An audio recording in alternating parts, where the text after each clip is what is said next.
नमस्कार दोस्तों, defence today में आज आपका स्वागत है। तो आज हम बात करेंगे AESA रडार। ये रडार होता क्या है, ये क्यों जरूरी है और क्यों इसे एडवांस रडार कहा जाता है, इसके विषय में हम बात करेंगे। तो AESA रडार जो है आधुनिक मल्टी फंक्शन रडार है, जो आजकल की आधुनिक फाइटर जेट्स में लगाया जाता है। वॉरशिप या एयर डिफेंस सिस्टम में भी इसका इस्तेमाल होता है। तो यह पुराने PESA passive electronically scanned radar और मैकेनिकली जो चलने वाले रडार थे उसकी तुलना में ये बहुत अच्छा रडार है। इसका कारण है AESA रडार की डिफेंस में भूमिका कि भाई ये हाई ट्रैकिंग कैपेबिलिटी तो है ही इसकी, कि बहुत ही ज्यादा टारगेट्स को एक साथ एंगेज कर सकता है। आप ये कहिए कि कम से कम 60 से 70 टारगेट को एक साथ ये एंगेज कर सकता है। और साथ में ही इसकी जो है स्कैनिंग बहुत फास्ट होती है, ये मिली सेकेंड में स्कैनिंग करता है, ना कि सेकेंड में। तो 0.01 सेकेंड में एक दिशा से दूसरी दिशा में घूमकर ये स्कैन कर लेता है ऑटोमेटिकली। तो ये पुराने रडार की तुलना में कहीं गुना तेज है। आप कहिए कि 1000 गुना तेज कहो तो सही रहेगा। तो और इसकी एक और बड़ी खासियत मैं बताऊं, इसकी बीम बहुत छोटी होती है जो पल्स में अलग अलग डायरेक्शन में जाती है, जिससे कि जो रडार वार्निंग सिस्टम है दुश्मन का वो इसे पकड़ नहीं सकता। और ये एक स्टेल्थी रडार है।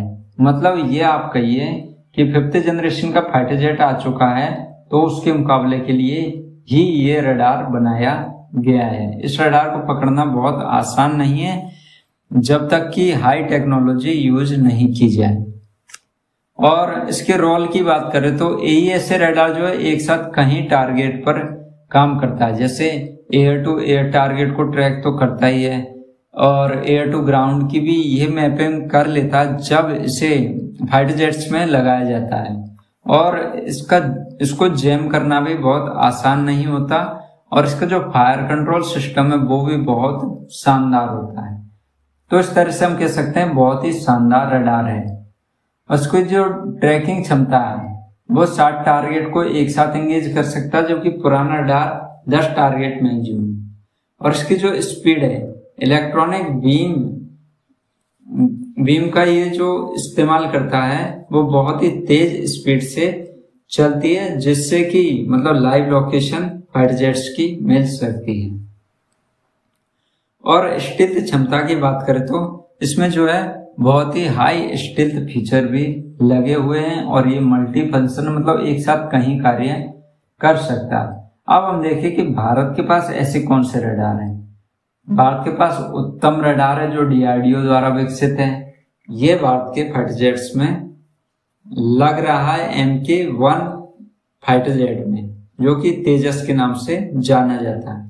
इसकी जो क्षमता है वो 15 टारगेट एक साथ ट्रैक करने की क्षमता है, क्योंकि अभी उत्तम जो AESA रडार है उसको एडवांस अपडेट किया जाना बाकी है। इसको अपग्रेड किया जाएगा और फिर इसका भारत के फाइटर जेट्स में प्रयोग होगा।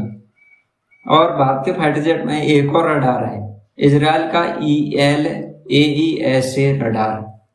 और राफेल में तो पहले से ही एडवांस रडार लगा हुआ है, इसीलिए भारत को किसी भी रडार की राफेल में जरूरत नहीं है। और फ्यूचर में भी जो है सुखोई 30 MKI में भी इस रडार को प्रयोग किया जाएगा, जो भारत के लिए बहुत अच्छी बात है। तो ये रडार जो है 5th जनरेशन फाइटर जेट की एक महत्वपूर्ण कड़ी है कि इसके बिना 5th जनरेशन फाइटर जेट अधूरा है। और इसकी जो रेंज है जहां तक पायलट देख नहीं सकता उससे कहीं गुना दूर ये टारगेट को ट्रैक कर सकता है। और इसकी जो तकनीक है वो बहुत ही हाई टेक्नोलॉजी है, जो बहुत ही कम देशों के पास है और सभी विकसित देश लगभग इसी रडार का प्रयोग करते हैं। तो भारत में जो है भारत का DRDO भी लगातार प्रयास कर रहा है कि भारत को ऐसी एडवांस तकनीक मिले जिससे भारत की सेना आत्मनिर्भर बने और भारत के जो फाइटर जेट्स है उनकी ताकत भी बढ़े। तो इस बारे में आपका क्या सोचना, आप अपना कमेंट जरूर कीजिए। धन्यवाद दोस्तों।